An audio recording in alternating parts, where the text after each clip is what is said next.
MCX ये stock है आज एक्शन में, और इसको लेकर कुछ बड़े अपडेट्स आते हुए दिखे। आशीष हमारे साथ तैयार है बताने के लिए क्या है अपडेट्स MCX को लेकर। आशीष बताएं। सर, सेबी की तरफ से ट्रू टू लेबल नॉर्म्स आए थे, जहां पर एक्सचेंजेस और मार्केट इंटरमीडिएटी जो है वो टर्नओवर के लिहाज से नहीं, एक फ्लैट फीस जो है वो एप्लीकेबल रहेगी। तो इसके चलते अगर आप देखें तो उन्होंने ट्रांजैक्शन चार्जेस में बदलाव किए हैं। हालांकि अगर आप देखें तो फ्यूचर्स कॉन्ट्रैक्ट में बिल्कुल ना के बराबर बदलाव है, 2.10 प्रति लाख है। और लेकिन ऑप्शंस की वॉल्यूम अगर आप देखें तो कमोडिटी सेगमेंट्स में भी काफ़ी ज़्यादा बढ़ी है ओवर द ईयर्स। इसी के चलते अगर आप देखें तो थोड़ा सा इसे घटा गया, 41.80 इसे पर लाख यहाँ पर तय किया गया है। लेकिन इसके बाद अगर आप देखें तो ब्रोकरेजेस की राय थोड़ी सी बटी हुई है। सब कह रहे हैं कि इसके बाद देखना होगा कि इम्पैक्ट वॉल्यूम पर कैसा आता है, इसी के बाद पता चलेगा। दरअसल अगर आप देखें तो प्रॉप ट्रेडर्स जो है बड़े, साथ में अगर आप देखें तो जो हाई फ्रीक्वेंसी ट्रेडर्स हैं इनमें थोड़ा सा भी अगर ट्रांजैक्शन चार्जेस में बदलाव होता है तो ये थोड़े से सेंसिटिव हो जाते हैं। तो ट्रेडिंग पैटर्न में अगर कोई भी बदलाव नहीं होता है तो यहाँ पर देखें तो मॉर्गन स्टैनली की रिपोर्ट आई है, बता रही कि अगर ट्रेडिंग पैटर्न जैसा है, वॉल्यूम जितनी है आगे उतनी भी बरकरार देखने को मिले, तो इसके चलते अगर आप देखें तो ईपीएस में तकरीबन 5% की बढ़त आपको देखने को मिल सकती है। हालांकि इस स्टॉक के ऊपर इनका व्यू काफी समय से गलत ही पड़ा है, लगातार बड़ी रैली को इन्होंने मिस कर दिया है। अभी भी अंडरवेट की रेटिंग को बरकरार रखा है और लक्ष्य दिया 2950 रुपए का।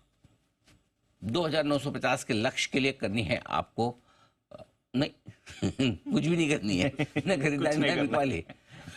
क्यों बदल क्यों इन्होंने ईपीएस का टारगेट तो बढ़ाया ना। ईपीएस ये क्या बोल रहे हैं कि अगर ट्रेडिंग जितनी अभी हो रही है उतनी बरकरार रही तो ट्रू टू लेबल नॉर्म्स होने के बाद भी ईपीएस में 5% की बढ़त आ जाएगी।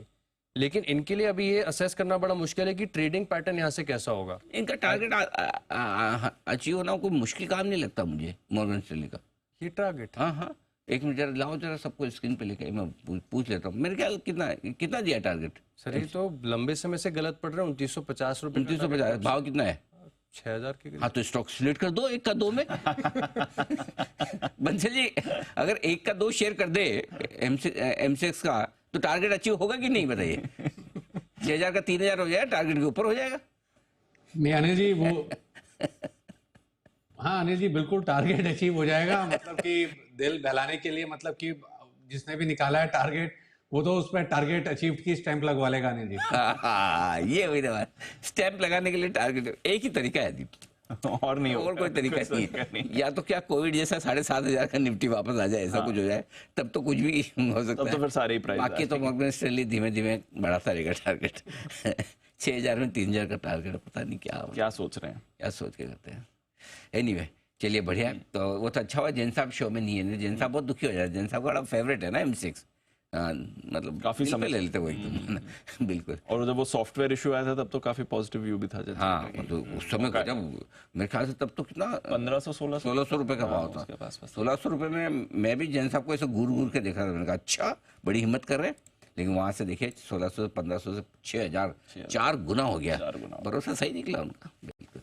तो ये है। और वैसे मॉर्गन स्टैनली का टारगेट आएगा नहीं, आ गया तो लेने के लिए बहुत सारे लोग उस समय आपको मिलेंगे तैयार है 2 और